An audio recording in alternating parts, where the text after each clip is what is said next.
Hello everyone, welcome to OPSC Trinity.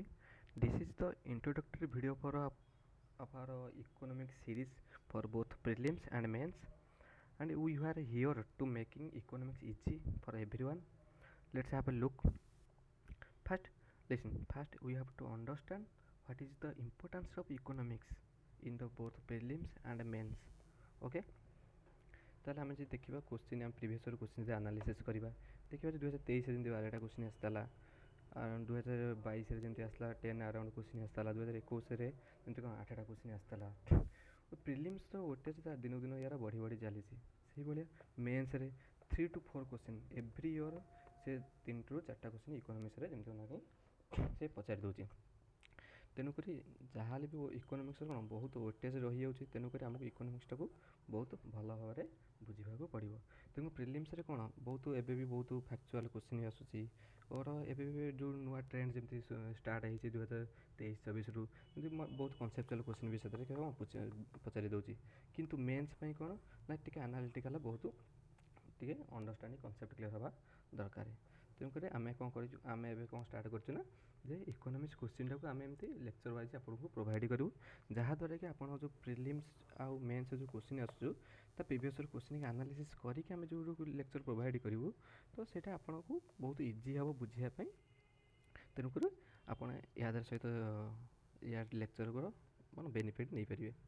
ତ ଆମେ ଦେଖିବା ଫର୍ ଏକ୍ଜାମ୍ପଲ୍ ଯେମିତି କ'ଣ ଟପିକ୍ ଆମର ଯେମିତି ପ୍ରିଲିମ୍ରେ ଆସୁଛି ବେସିକ୍ ଇକୋନୋମିକ୍ କନସେପ୍ଟ ଆସୁଛି, ଜିଡିପି କ'ଣ, ଜିଏନ୍ପି କ'ଣ, ଏନ୍ଡିପି କ'ଣ, ଏନ୍ଏନ୍ପି କ'ଣ, ଆଉ ତାପରେ ବି ନୋମିନାଲ୍ ଜିଡିପି କ'ଣ, ରିଅଲ୍ ଜିଡିପି କ'ଣ, ନ୍ୟାସନାଲ୍ ଇନକମ୍ କ'ଣ, ପର୍ କ୍ୟାପିଟାଲ୍ ଇନକମ୍ କ'ଣ, ଏସବୁ କ୍ୱେଶ୍ଚିନ୍ କ'ଣ ରିପିଟେଡ଼ଲି OPSC ପଚାରି ଚାଲିଛି। ଆଉ କ'ଣ ଇକୋନୋମିକ୍ ଗ୍ରୋଥ୍ କ'ଣ, ଇକୋନୋମିକ୍ ଡେଭଲପମେଣ୍ଟ କ'ଣ, ତାଙ୍କ ଭିତରେ ଡିଫରେନ୍ସ କ'ଣ, ଇକୋନୋମିକ୍ ଗ୍ରୋଥ୍ ଆଉ ଇକୋନୋମିକ୍ ଡେଭଲପମେଣ୍ଟ ଭିତରେ କ'ଣ ଡିଫରେନ୍ସ କ'ଣ, ଆଉ ପଭର୍ଟି କ'ଣ, ଏସବୁ ଏଗୁଡ଼ା କ'ଣ ମେନ୍ସରେ ବହୁତ ଇମ୍ପୋର୍ଟାଣ୍ଟ ହେଇଯାଉଛି।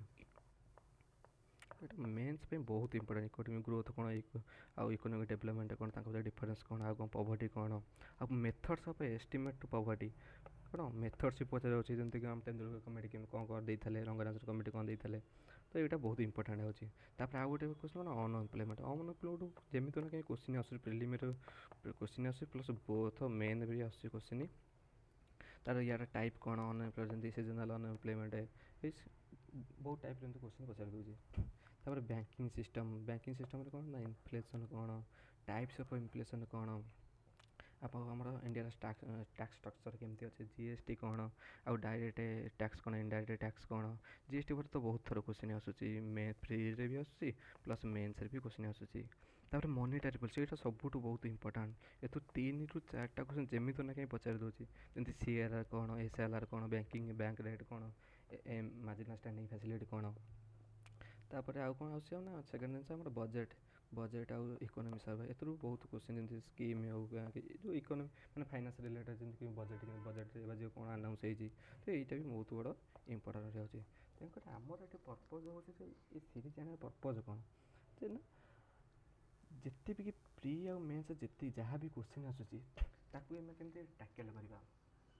ତ ଆମର ଏଇ ଯେଉଁ ନୂଆ ସିରିଜ୍ର ଇନିସିଏଟିଭ୍ ନେଇଛୁ, ତେଣୁକରି ଆପଣମାନେ ୟାର ଲାଭ ଉଠାଇ ପାରିବେ। ତେଣୁ ଆମ ସହିତ ମାନେ ଆସ୍ତେ ଆସ୍ତେ ଆମେ କ'ଣ କରିବୁ ନା ୟାର ଭିଡ଼ିଓ ଗୁଡ଼ାକ ଆସ୍ତେ ଆସ୍ତେ ଅପଲୋଡ଼ କରିଦେବୁ। ଆପଣମାନେ ଆମ ଟେଲିଗ୍ରାମ ଚ୍ୟାନେଲ୍ ଆଉ ୟୁଟ୍ୟୁବ୍ ଚ୍ୟାନେଲ୍କୁ ଏଥିରେ ଦେଖିପାରିବେ। Okay, thank you.